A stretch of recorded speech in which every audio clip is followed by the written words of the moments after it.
Kerwin, November 16, 2016. Through the coordination with the Interpol, iniuwi ka dito sa Pilipinas. Pagdating sa airport, you were arrested at sinalubong ka ni Senator Bato de la Rosa. Nakikilala mo ba si Senator Bato? Siyempre. Bakit mo siya kilala?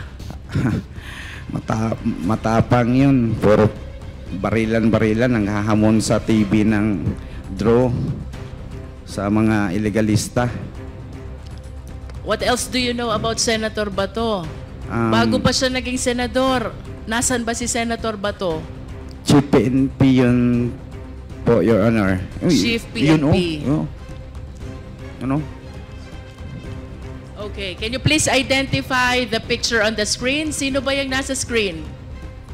In other words, Kerwin, ang gusto ni PNP Chief ay banggitin mo itong mga pangalan na ito na may kaugnayan sa illegal drug operation. Tama ba yun? Opo. At ito ba'y sinunod mo, Kerwin? Talagang sinunod ko po kasi... Bakit mo to sinunod? Of course, alam mong mali ito. Oo. Diba? Bakit mo sinunod ang utos ng Nonoy PNP Chief Bato? Napaluha sa interpelasyon ni Batangas Representative Jervil Luistro si Kerwin Espinosa. Anya, hindi siya napagbigyan na mabisita ang burol ng namatay na ama na si dating Albuera Mayor Rolando Espinosa. Si Kerwin Espinosa, ang kontrobersyal na mayoralty candidate ng bayan ng Albuera sa Leyte, ay napahagulhol sa pagdinig sa Kongreso. Naniniwala si Kerwin na pinlano ang pagkamatay ng ama na nakakulong noong panahong iyon dahil sa pagkakasangkot sa illegal na droga. Lumantad siya bilang isa sa mga resource person sa Congressional Quad Committee na nag-iimbestiga sa paglaganap ng pugo, illegal drug trade at extrajudicial killings. Sa kanyang testimonya, ibinunyag niya ang mga ilang mga nasasangkot na kilalang personalidad sa politika. Pagkatapos ay tinanong siya ni Kong Jinky Luistro kung mayroon siyang anumang mensahe para kay dating Senador Laila de Lima, kung saan humingi siya ng tawad dahil sa umano'y nagsinungaling siya patungkol sa kanya. Sa isang punto sa pagdinig, tinanong ni Congresswoman Jervil Jinky Beatrix Luistro si Kerwin kung ano ang sasabihin kung sakaling naroon ang kanyang yumaong ama na si Mayor Rolando Espinosa. If your father is watching right now, anong mensahe mo kay Mayor Espinosa? Ang tanong ni Congresswoman Luistro. Bago niya sabihin ang kanyang mensahe, napahagulhol si Kerwin at umiyak ng husto. Ngunit ipinagpatuloy pa rin ang kanyang pagsasalita sa gitna ng kanyang pag-iyak. Ang mensahe ko kay Daddy, ang mensahe ko sa Daddy ko, kung saan ka man naroroon, huwag mo kaming pabayaan. I-guide mo kami hanggang makuha ang hustisya ng iyong pagkamatay. Salamat sa lahat na pinadama mo sa amin nung ikaw ay nasa kapiling ka pa namin na bilang ama. Basta gagawin naming lahat ng mga anak mo na makamit ang hustisya ng iyong pagkamatay. Ani Kerwin, ating panoorin ang buong video. Can you please confirm if you are the same Roland Eslabon Espinosa, a.k.a. Kerwin? Kayo po ba ito? Opo. Yes po, Your Honor. And do you confirm the truthfulness of the contents of this affidavit? Opo, Your Honor. Hindi po ba kayo tinakot, binayaran, pinakiusapan, pinangakuan para gawin ang salaysay na ito? Wala pong nangyari na ganyan, kundi ako mismo nagpatulong sa abogado ko na magpunta dito sa mga congressman para nagbaka sakali ako na makamit na ang mga nabiktima ng EJK sa nakaraang administrasyon. Kerwin, kanina, while you were delivering your opening statement, I observed that you were crying. Umiiyak ka. Can you please enlighten us why?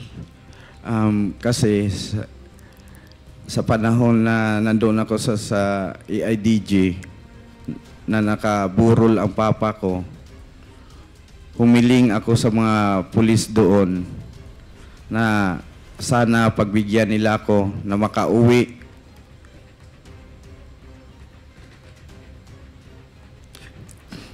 Na makadalaw man lang at makita ang papa ko na nakaburol sa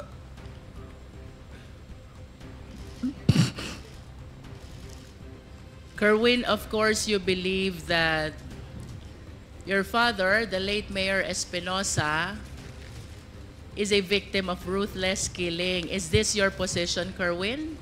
Yes po. Pero alin ba yung mas nakakaiyak? Yung pagkamatay ni Mayor Espinosa o yung hindi kanila pinayagan na madalaw ang burol niya?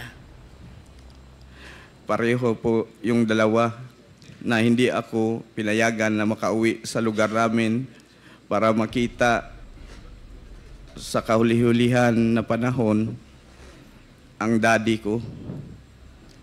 Kerwin, prior to the death of Mayor Espinosa on November 5, 2016, he was the mayor of Albuera, Leyte. You confirm? Yes po.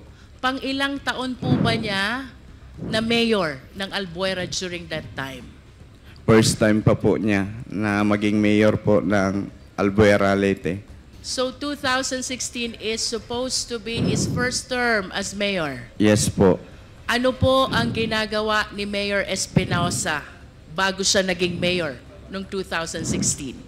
Ang mga ginagawa po niya ay tumutulong sa mga tao doon sa lugar namin o sa lungsod ng Albuera.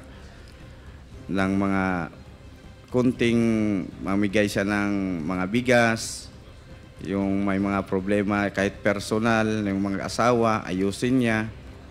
At madali siyang lapitan ng mga tao doon. Kaya binoto siya na maging mayor. Pwede mo ba kaming kwentuhan, Kerwin? Ano ang pagkatao ni Mayor Espinosa as he is known by the people of Albuera, Leyte? Yung papa ko po, mabait. Mabait na tao.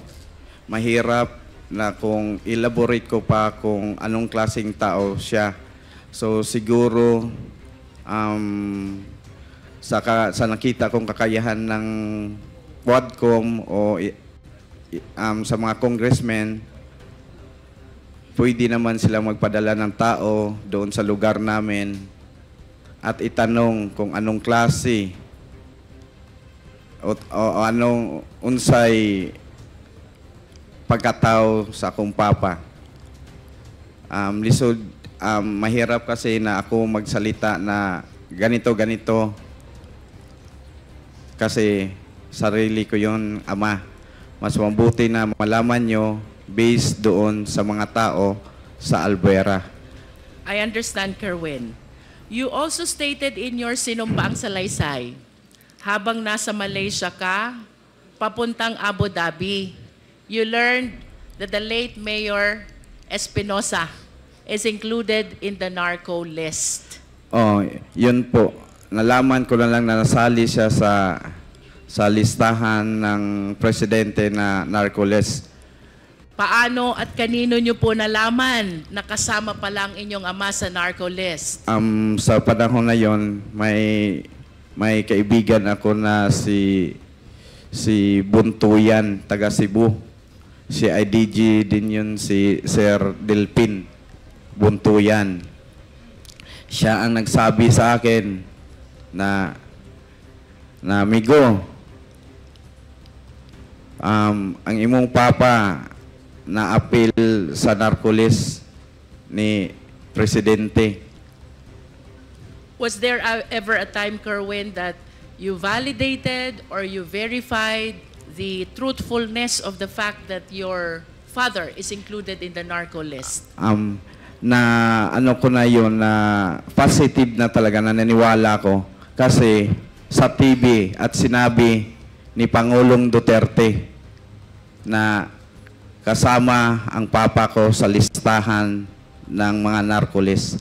You are saying, Kerwin, that Mayor Espinosa is one of those named by President Duterte as included in the narco list. Is that your statement, Kerwin? Yes, yes po. And that is the reason why you conclude already that indeed your father is among those in the narco list. Yes, Tama ba? yes po, yes po. There are three important statements you made in your sinumpaang salaysay which really captured my attention. First, Kerwin, is the raid which happened in the house of your late father in August 2016. You mentioned in your affidavit that the guns, the explosives, and the drugs were all planted, and you were certain because prior to the raid, there were women who cleaned up the entire house. Yes. Because they are apprehensive already that any time there will be a raid in the house. Yes po. Bago nangyari ang raid, yung mga women supporter ng daddy ko nandoon sa bahay. Kasi yung daddy ko doon na tumira sa munisipyo. Nagbabantay ang mga women supporter ni daddy sa bahay namin, ancestral house. Habang nandoon sila, lininisan nila yung bahay ni daddy. At yung sinabi, nandoon daw sa nakita sa cabinet, sila mismo nagtaka kung paano nakita na merong mga illegal na bagay doon sa cabinet. Samantalang ang dami nilang naglinis na wala silang nakitang droga. Can you please confirm for the record, Kerwin, ano ang mga nakuha ng PNP operatives during the raid of August 2016 in the place of residence of the late mayor? Sabi daw nila, based on sa ilang report, nakakuha sila kanog 11 kilos nga shabu dito sa ilalim ng cabinet at mga mga baril doon daw sa loob ng bahay ni mayor at may mga pampasabog doon din nakuha sa loob ng bahay ni mayor. Kung isipin natin 11 kilos, hindi kaya yun nakita sa mga naglinis na mga women's? Ang dami nun. At ang mga baril. At ang mga bomba. Ilagay kaya yun ni Mayor sa loob ng bahay na mga sumasabog na mga bagay at mga mahabang baril? Yun ang sabi nila na nakita daw nila doon sa loob. Pero walang kahit isa na taga-Albuera na maniwala sa kanila sa report nila na may nakuha doon. Kasi ang nagbantay sa bahay ni Mayor, yung ancestral house namin, nasa 70 ka mga babae nandoon sa bahay. Binantayan talaga ang bahay namin. Inano sila ni Joby na magkaroon ng raid, kaya tumakbo na sila. Natakot. So you deny, Kerwin, the legitimacy of the raid or the operation that was conducted by the police operatives on August 2016? Opo. And can you please state for the record, sino po ba ang namuno? Sino po ang team leader ng naganap na raid sa inyong tahanan nung nasabing petsa? Si Mr. Joby Espinido po. Can you please state his full name? Police Colonel Joby Espinido. Mr. Chair, may we know if we have Colonel Espinido here? To the information of the Honorable Luistro, he sent us a letter of excuse in today's hearing.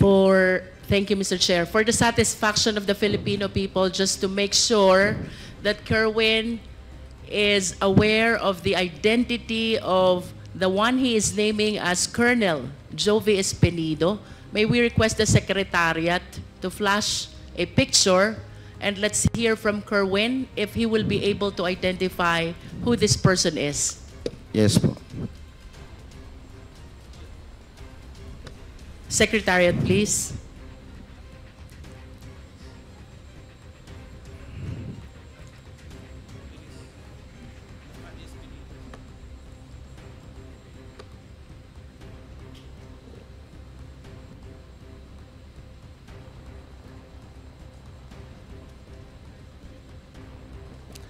While we are waiting for the picture, Mr. Chair, the second statement which captured the attention of this representation, Kerwin, is the raid and the killing of Mayor Espinosa on November 5, 2016, which happened in Baybay, Leyte. You confirm this? Yes po, sa loob ng provincial jail ng Baybay, Leyte. But of course, you have to understand as well that similar to the raid that happened in your house, this incident, the killing and raid against Mayor Espinosa, happened while you were in Abu Dhabi. Tama ba yun? Opo, wala po ako dito sa bansa. In Nasa other bakasyon words, ako. you are relying only to your sources with regards to this story surrounding the raid and the killing of Mayor Espinosa in Baybay, Leyte. Yes po. And can you please enlighten us, for the satisfaction of the public who are watching us, Kerwin, because you went a long way for us to be able to hear these explosives of yours. For a period of 7 years, naniniwala ang buong sambayan ng Pilipino sa naging testimonya mo sa Senate noon. Now you are completely overturning all your statements. And we owe it to the Filipino people to explain and share what really happened according to your source during the raid and the killing of Mayor Espinosa on November 5, 2016 in Baybay, Leyte.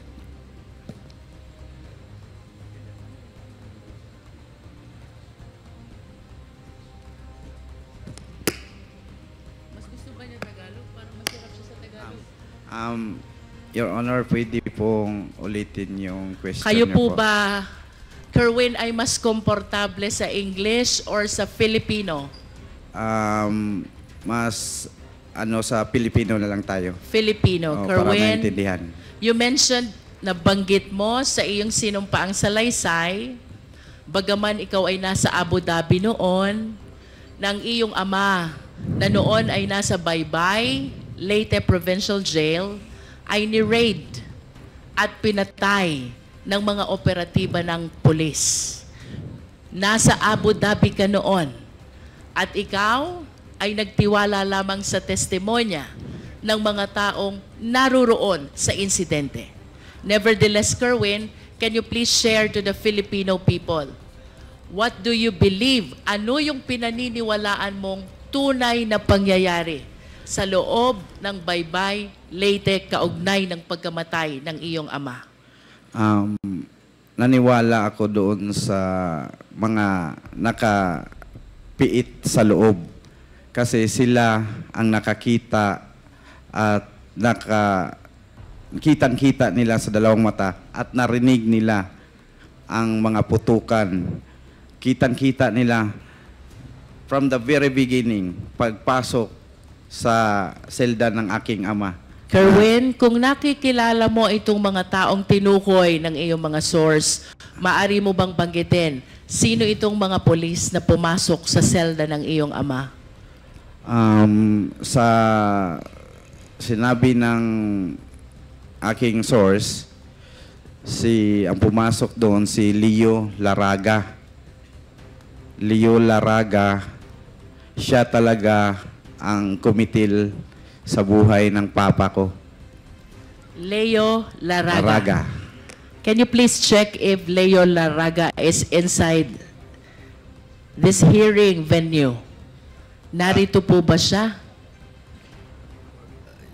With the indulgence of, Mr. Chairman, with the indulgence of Congressman Luistro, Police Captain that time, Leo Laraga is not present, no? in today's hearing, but for sure we will invite him in the next hearing. Thank you, Mr. Chair. Thank you. Bukod kay Leo Laraga, sino pa ang nalalaman mong kasama nitong mga nag-raid at nag-operate pumatay sa iyong ama? Si Colonel Marcos at si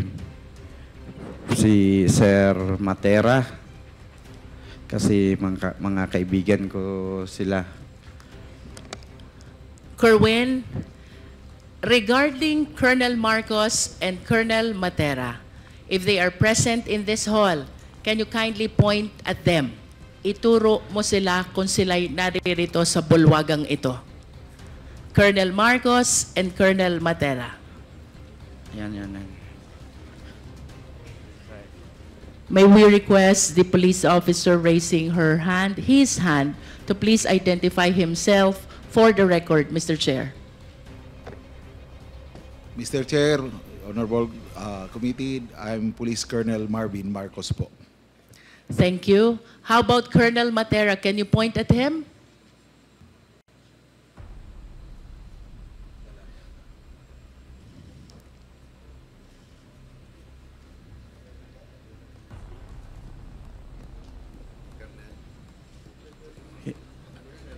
Hindi, wala dito. Hindi ko nakita. It's okay, Kerwin, if Colonel Matera is not present in the hall. Okay lang yon. Po. I am certain that the Quad will be inviting him as well. Kerwin, bukod sa mga nabanggit mong pangalan, meron ka pa bang kayang tukuyin na kasamang pumasok, nag-raid at pumatay ayon sa'yo at sa mga sources mo kay Mayor Espinosa? Ang sinabi sa akin, yung committee lang ng talaga sa papa ko, na kasi humihingi ng ng papa ko, nagsasalita siya na wag po sir, wag po niyo akong patayin. Who were present? Sinong nakasaksi dun sa sinasabi mong pagpaslang sa iyong ama? Mga detainee po.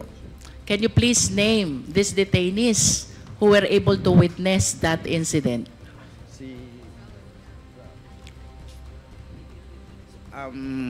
A certain Dondon na taga sa amin sa Albuera. At si Raul Yap na matay naman yun. Patay man si Raul Yap.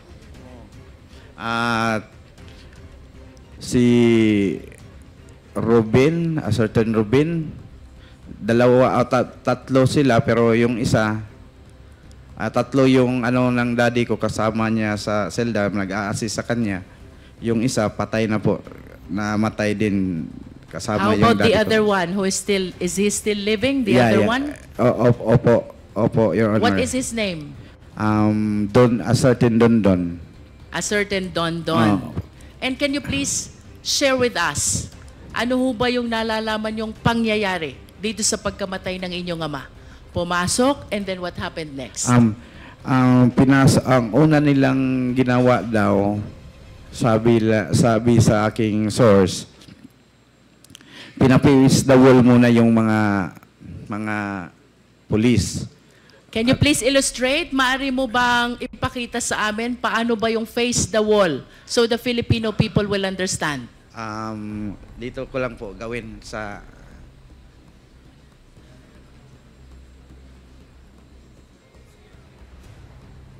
pagpasok ng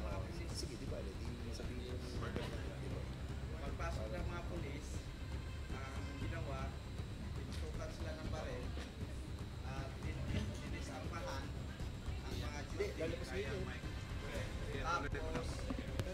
Can you please provide a microphone to Kerwin? Baka abot yung nakay Comsec.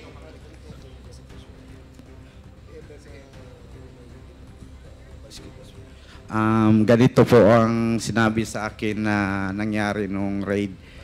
Pumasok yung mga operatiba at dinisarmahan ang mga on duty sa oras na yon. Nung pagkatapos nilang nadisarmahan, ganito po, pinapace the wall sila.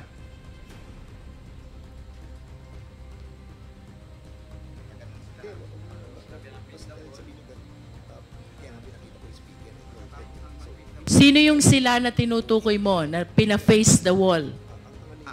Mga duty po. Judy, ang Opo. pina-face the wall. Oh. And then? Then, pinaluhod sila na sinabihan daw na huwag kayong titingin. You are referring to the jail guards. Yes. Yung bantay sa mga bilangguan. bantay. Opo. Pina-face the wall, pinaluhod, wag titingin, and then what happened next? Hinanap nila ang hard drive ng CCTV. Nung nakita na siguro nila, pinatay at binitbit yung hard drive ng CCTV. Can you please identify the name of the one who took the hard drive? Sino pong kumuha ng hard drive?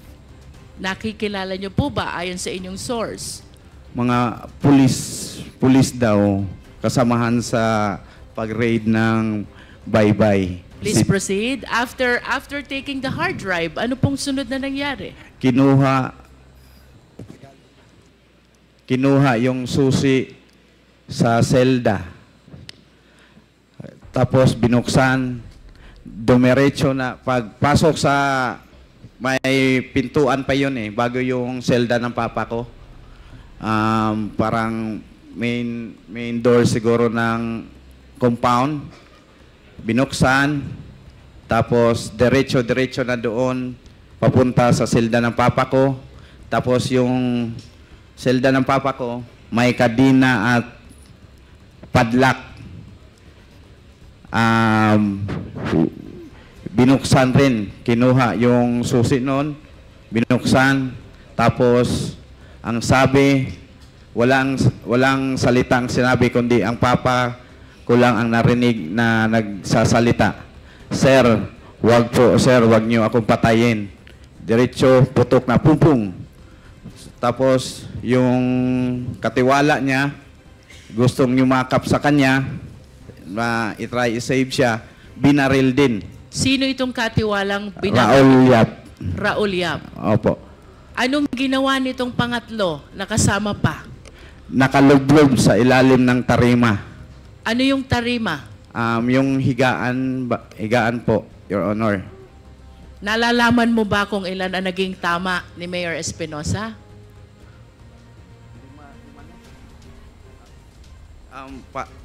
Hindi ako sure, or more than five bullets ang na tumama sa kanya. Kerwin, thank you for illustrating. You can go back to your chair.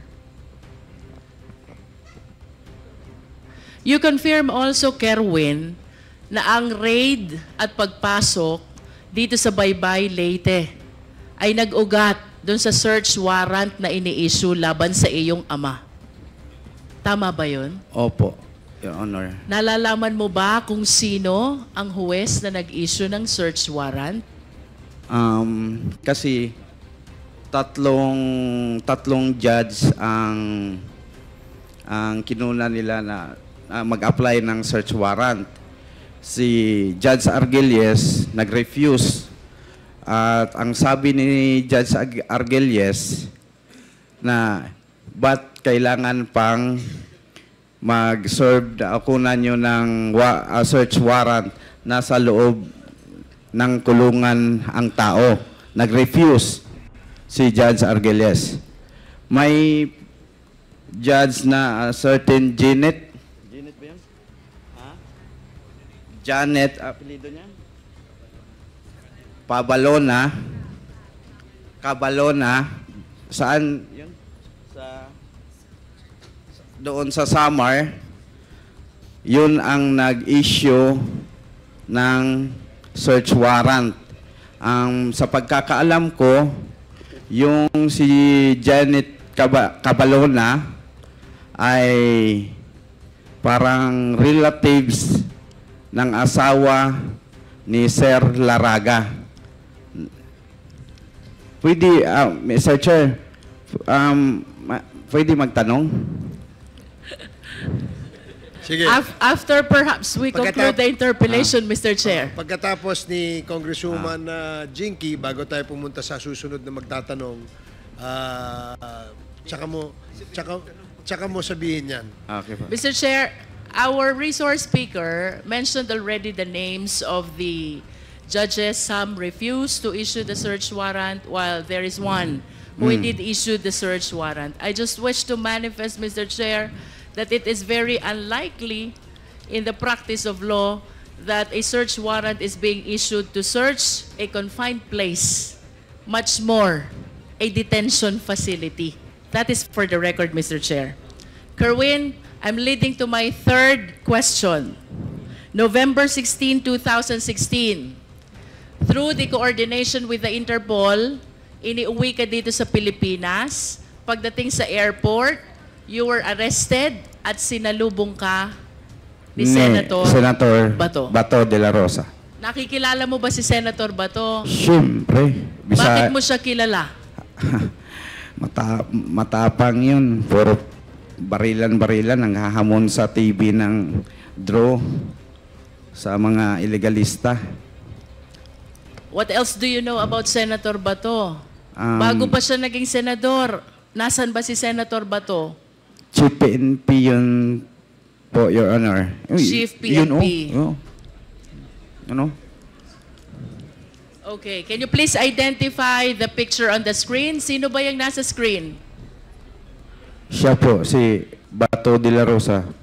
During that time, ano bang assignment ni Senator Bato during that time? Yang kunikwento mong insidente. Nasaan siya noon? Siya ang Chief PNP.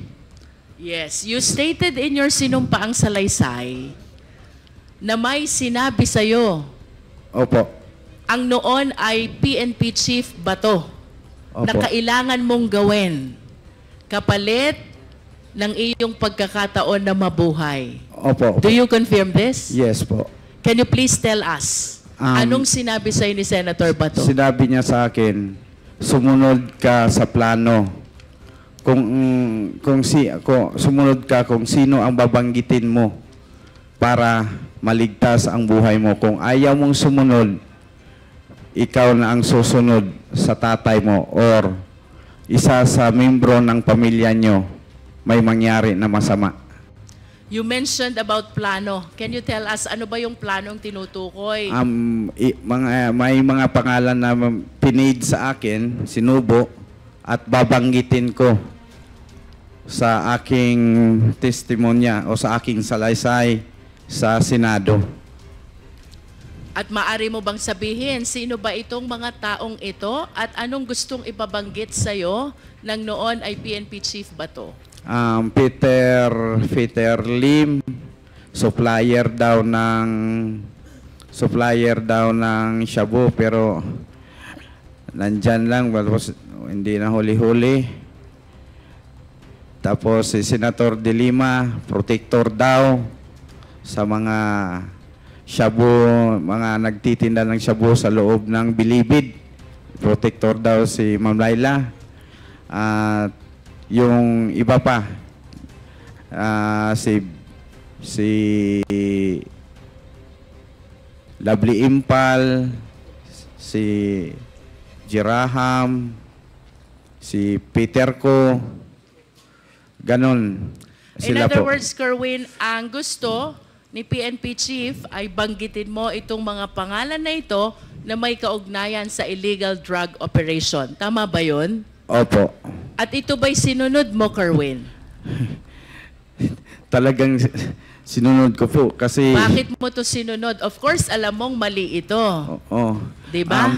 Bakit mo sinunod ang utos ng noon ay PNP Chief Bato? Kung siguro kayo, kung kahit sino naman sa atin na mga tao dito, nandito sa loob ng Quadcom, talagang susunod dahil kapalit na yon ang buhay mo.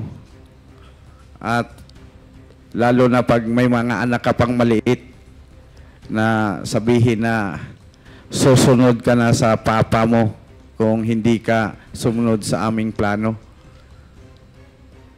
Mr. Chair, I wish to make a manifestation that with respect to the raid of the house of the late Mayor Espinosa, which happened in August 2016, our resource speaker, sadly speaking, has no personal knowledge. So, taking from his statements that there were women who were guarding the house and even cleaned up the house, reason why they are certain that all the guns, explosives, and shabu were merely planted by the PNP operatives, I respectfully move, Mr. Chair, that we invite these women, and I hope Kerwin will be able to name who these women are in order to substantiate the testimony that Kerwin Espinosa has given to the Quadcom. Second, Mr. Chair, with respect to the raid and the killing incident of the late Mayor Espinosa in Baybay, Leyte, we are suffering from the same predicament because, as admitted by Kerwin, he was still in Abu Dhabi during the time. So, to determine the veracity of the information that he was able to receive from his sources, I respectfully move as well, Mr. Chair, that we invite the third inmate by the name Don Don, who was inside the cell of the late mayor when the killing incident happened. I wish to ask Kerwin to name also the jail guards who were on duty during the time, likewise to substantiate the information that he has given to Quadcom already, Mr. Chair. So move, Mr. Chair. Okay, before I rule on the motion, tanungin ko lang muna si Mr. Espinosa. Sino-sino itong mga women na sinasabi mong ayon sa iyong salaysay, yung mga women na naglinis ng bahay ninyo? Landa, asawa ng barangay captain namin sa aming barangay. Ano lang yung full name nila kaya para ma-record Landa Sumalhag. Okay. Sumalhag. Sumalhag. Okay.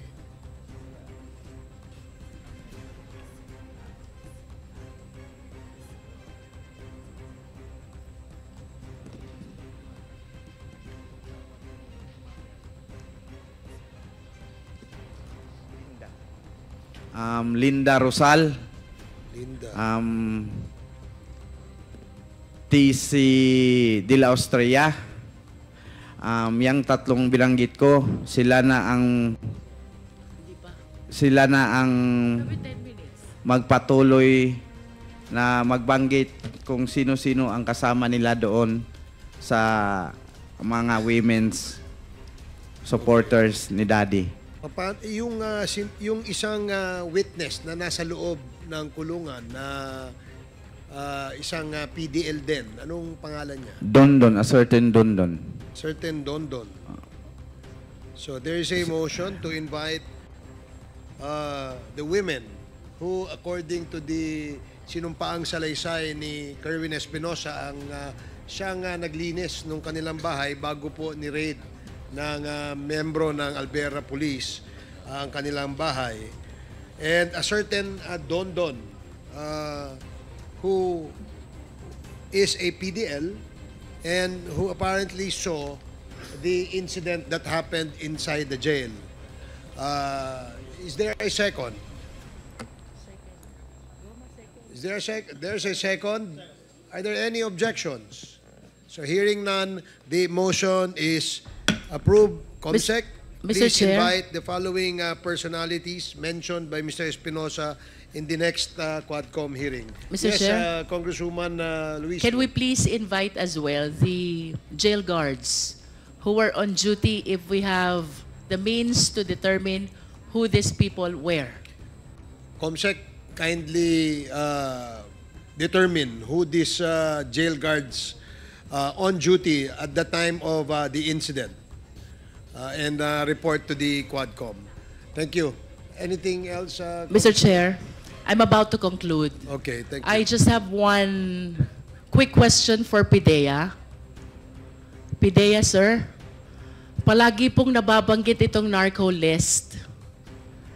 Even from the time of the 3 Chinese drug lords to the time of PCSO Board Secretary Wesley Barayuga, and now we are confronted by the killing incident as alleged by Kerwin committed against Mayor Espinosa, who allegedly was included as well in the narco list. Can you please enlighten us? Ito ho ba'y chinek nyo if during the time the name of Mayor Espinosa indeed appear in the narco list? Mr. Chair, Your Honor, yes, the names of the father and son appear in the original list. The Kerwin is listed as a drug trafficker. The father is only, the category of the father, whether pusher or trafficker, is not listed. But in the list, he is already indicated as neutralized. So, he was, he was dead already. Would you neutralize because dead? Yes. Would you know, Pidea, kung kailan po napasama dun sa narco list? Was it after the killing incident or subsequent to the killing incident? In the original list, it was already after the death of If Mayor you are Espinosa. saying, Pidea, that it was after the incident, ibig sabihin po patay na si Mayor Espinosa nung napasama sa drug list? Ganun ho ba yun? No, Your Honor.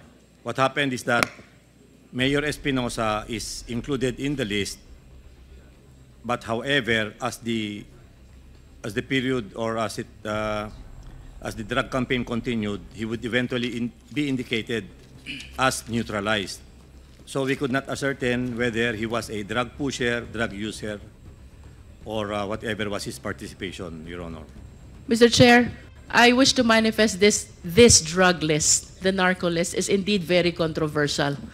As a matter of fact, as we go along our investigation, I've been asking our resource speaker, whether during the hearing or off the hearing, as to the origin, the people who validated, the veracity, and no one can indeed vouch as to the genuineness of the names which were included in the list. So I just want to raise this concern that being included in the list would really compromise not only the safety but the entire life of the people who are in this list. So I hope we can come up with something, validate, and come up with the true personalities who must be included in the narco list, Mr. Chair. To conclude, Mr. Chair, for whatever motive does Kerwin Espinosa have today, we welcome the information he gave, subject, of course, to stringent scrutiny. While recantation of testimony, samantalang ang pagbawi ng testimonya is frowned upon by the court. This will give us an opportunity to re-examine what really transpired relative to the raid on the house of Mayor Espinosa, the raid and killing against Mayor Espinosa which happened in Baybay Leyte, including the indictment and the incarceration of our resource speaker, and including those he named, which includes the former Senator Laila De Lima. It is clear, Mr. Chair, that the government continued the fight against illegal drugs, as it is indeed a menace to the Philippine society. But let us all be reminded, in a civil society like ours, we need to observe the rule of law. No less than the Philippine Constitution provides, Section 1, Article 3, no person shall be deprived of life, liberty, and property without due process of law. What happened to Kerwin and his father, if indeed true, is a complete violation of this constitutional guarantee. We laud the Quadcom, which includes this representation, in initiating the bill which criminalizes in a higher sense the extrajudicial killing. Mr. Chair, to conclude my interpellation, dahil nung nasa krami siya, si Kerwin, pinagbigay siya ng mensahe to certain personalities. Today, I wish to request Kerwin, can you please give your message para kay Laila De Lima, kay General Bato, at kay Presidente Duterte na lahat nabanggit mo kanina sa iyong testimonya? Una sa lahat, humihingi ako ng, kung ma'am, kung nagsubaybay ka ngayon sa hearing dito sa Quadcom. Patawarin niyo po ako na nadala sa o na uto-uto sa panahon na yon na idamay ka po na walang katotohanan naman. At ang picture na yon, nagkataon lang na pumasyal ang pamilya ko sa baybay at nagkita tayo at nagpa-picture ako. Yun ang ginawa nilang ebidensya. Ma'am, taos ko sa kaloob-looban from my heart, I ask, sorry talaga po, ma'am. At kung ano mang plano mo sa ginawa kong pagbuhat-buhat o sala o kalambigitan sa droga o unsay imong buhaton, andam ko mo dawat, ma'am. Pero ang ako alang ihangyo, mangayo ko nimo pasaylo sa akong gibuhat. Kay na-pressure ragyod ko, ma'am. Naluoy ko sa akong mga anak, nga gagmay pa kayo atong panahon na. Patay na akong papa, o ako mamatay, mag-unsa na lang akong mga anak, maong gibuhat na ko, nga buhat-buhatan ka o magtumo-tumo og istorya kabahin sa kalambigitan sa droga. Once again, sorry kayo, ma'am. Handa po akong harapin kung ano ang plano mo sa akin po. Mr. Chair, can we please have a translation of what he said? The last that I know, I'm the chair of the committee, but now I can become the translator and the interpreter. Ang sabi po ni Kerwin Espinosa, siya ho ay humihingi ng kapatawaran kay Senator Laila de Lima sa kanyang ginawang mga statement implicating her sa usapin tungkol sa droga at gumawa ng kwento, no? Gumawa sila ng kwento para masama dun sa kwento, sa narrative ng pagkaka-involved ni Senator de Lima sa usapin sa droga. At sabi naman niya na handa rin siyang harapin kung ano man yung aksyon na gagawin ni Senator de Lima kay Kerwin Espinosa. Does that satisfy the good congresswoman from Batangas? I am totally not familiar with Visayan language. How about your message to Senator Bato? Sir, Bato de la Rosa, sana po magbago na tayo na iwasan natin na gumagawa lang ng senaryo dahil sa politika na masira ang isang tao kasi hindi kalyado natin. Iwasan na po natin at wag na natin gawin na pilitin na gumawa ng kwento para lang ma-pin down ang isang tao. Yun lang po ang mabigay ko kay Senator De La Rosa na mensahe. At sa ating Pangulo noon, ang ano ko lang kasi pinagbigyan ako na makapagbigay ng mensahe, Mr. Duterte, sana po i-validate niyo po bawat report na marinig mo sa iyong paligid na ganito, ganyan, si Fulano. I-validate nyo ng maigi para walang taong masaktan. Lalo na ngayon na tumakbo ka ng mayor, huwag kang magpasulsul sa mga nakapaligid sa iyo. Yun lang po. Last, Mr. Chair, I understand that your family went through a lot because of this incident. If your father is watching you right now, anong mensahe mo kay Mayor Espinosa? Ang mensahe ko kay Daddy,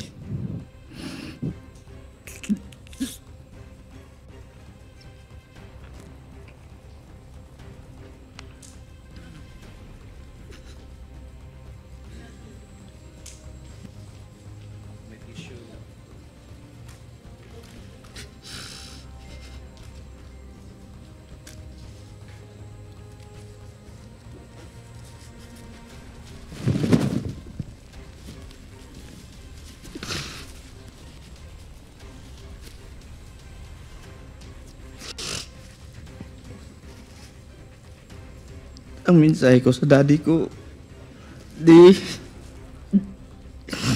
kung saan ka man naroon, huwag mo kaming abayaan, i-guide mo kami hanggat makuha ang hustisya ng iyong pagkamatay.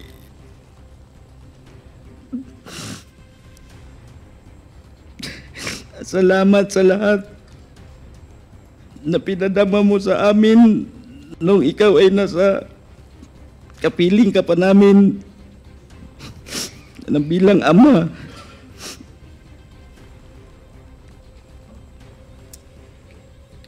Basta di lahat gagawin namin ng mga anak mo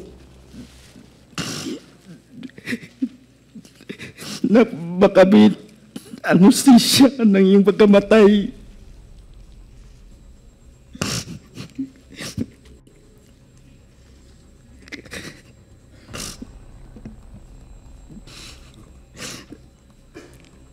Padayon na lang di sa imo pagpanaw. Ayaw na kayo una-una ang naitabo ka di mo. Kaya ako di anda mamatay para makuha lang yung hustisya di mo.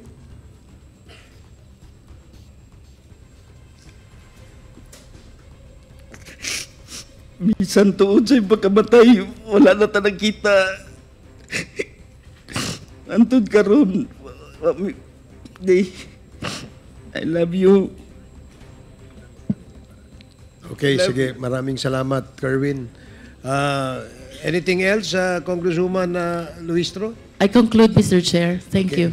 Thank you. Maraming salamat. Before we proceed to the next interpellator, let me acknowledge the presence of Congressman Joboy Aquino, Congresswoman Lianda Bolilla, and Congressman Virgilio S. Lacson. Welcome to the committee hearing of the Quadcom. So the next to interpellate, bago pala muna yan, gusto ko sanang tanungin si Kerwin. Nabanggit mo kasi kanina, Kerwin, merong paring nagkumpisal ka sa pare, no? Alam mo ba kung ano pangalan ng pare? Nakalimutan ko na po. Nakaalala noon siguro si Sir Asierto o si Colonel Pero. Okay, sige. Salamat, salamat. Pagkatapos noon, kinausap ako ni Sir Bato. Yun na ang ilagay mo sa affidavit na kukunin ng mga PAO lawyer. So, after 2 days, nandoon na yung mga PAO lawyer. Kinunan na ako ng salaysay. At bago umalis si Sir Bato, sinabihan ako, ayusin mo ha kung ayaw mong may mangyari sa'yo. So, pagdaan ng 2 araw, pumunta ang mga PAO lawyer para kunin ang salaysay ko. So, kung ano yung instruction na sinasabi niya at yung nagkausap kami ni Dayan, yun ang sinabi ko sa salaysay ko. At ginawan ko na lang ng mga kwento para paniwala. Pero walang katotohanan po yun lahat. So, natapos ako kinunan ng salaysay. Nag-testify ako sa Senado. At yung nabanggit ko kanina nga, Ching Biloso, nakaharap ko rin, pati si Ma'am Laila. Para akong murakog matunaw nga muatubang nila kay wala dili man mi kaila. Para daw siyang matutunan no nagkaharap sila kasi hindi daw sila magkakilala. Na ginawan ko sila ng mga kwento na isali sa kalakaran sa droga at mga protector. So, na-clear yung sinabi ko na hindi kasali si Mr. Ching Biloso pati si Ma'am Laila lang talaga ang puruhan. Kasi yun naman talaga ang target nila na ipin down si Ma'am Laila. So after nun, binalik ako sa Senado. Pagkaraan ng isang araw, nagtaka na lang ako, may dumating na pare at pinakumpisal ako. Gipakumpisal ko sa pare. So, pumunta kami sa usa ka kwarto, matong nangutana ko sa pare. Pader, ikaw ray ni Ari para pakumpisalon ko nimo. Na dili request ni sa mga pulis nga pareon ko para pakumpisalon. Okay, tinanong daw niya yung pare, no? Na kasi nagulat siya at meron dumating na pare. So, nagpunta raw sila sa isang kwarto, tinanong niya yung pare, Father, pinapunta ka ba dito? Ikaw ba yung pinapunta para magkumpisal ako? So, kinabahan ako kasi kaming mga Bisaya, pag pinakumpisal ang isang tao, ang kasunod doon, mga minuto na lang, mamatay na. Samantalang malakas pa ako. So, nag-isip na ako, isusunod na siguro ako nitong mga pulis na to sa nangyari sa papa ko. So, natapos yung pagkumpisal, bumalik naman yung mga pao. Inayos naman yung testimonya ko sa Senado. Dinagdagan kasi may kulang daw at may mali-mali. Kasi sa una pa lang, pinatawagan na sa akin si Dayan denial ni General Bato si Dayan nga giingnan mi nga parihas ang amuang pizza o ang mga oras para aniwala. So nauna na ako nga patay ko kay naisayop mao siguro gipakumpisal ko. Sabi niya kasi merong mali doon sa kanilang salaysay ni Ronnie Dayan. Naisip daw niya na, naku, patay na ako kasi meron akong mali. At yun, bumalik na naman ako ng Senado, nag-hearing ulit. Ang pinag-usapan naman ang pagpatay ng papa ko, ang mga involved. Mr. Chair, ang mga involved sila si Colonel Marcos, sila Raraga, pero sa totoo lang na ngayon, matagal na yun, tanggap ko na nangyayari yun. At alam ko naman, nagawa lang nila yun dahil may instruction, sa pagkaintindi ko sa akin sarili ha, may inutusan lang sila, instruction galing sa taas. Kasi magkaibigan kami ng mga pulis na yun eh. Siguro wala silang magawa dahil utos. Kaya nagawa nilang yung operation na yun na ipin down ang papa ko. Pero, Mr. Chair, please allow me to... Sir Marcos, Sir, pasensya na sa mga emotion sa panahon nga pagkamatay sa kong papa, Sir. Nakarealize ko nga sa akong kaugalingon, kamong tanang involved sa operation ato, naka-realize ko nga nisunod rasugod siguro mo sa instruction sa taas ninyo. Okay, dali lang. I-translate muna natin. So, ang sinasabi ni Mr. Espinosa, humingi siya ng dispensa kay Colonel Marcos. Opo. Dahil alam naman daw niya na sumusunod lang si Colonel Marcos doon sa mga superiors niya kung kaya nangyari yung sa papa niya. So sige, please continue. So, tanggap naman natin kahit anong gawin ko pa. Patay na yung papa ko. At ang hangad ko lang kung bakit ako nagpakita dito sa Quadcom, nagbaka sakali ako na makamit namin ang hustisya ng aking ama nung siya ay pinatay sa loob ng kulungan. So nagharap-harap kami nila Sir Marcos, nila Sir Laraga. Pero sa panahon na yon, nadala lang ako sa emotion. Kaya kung napansin nyo, iba ang pananalita ko.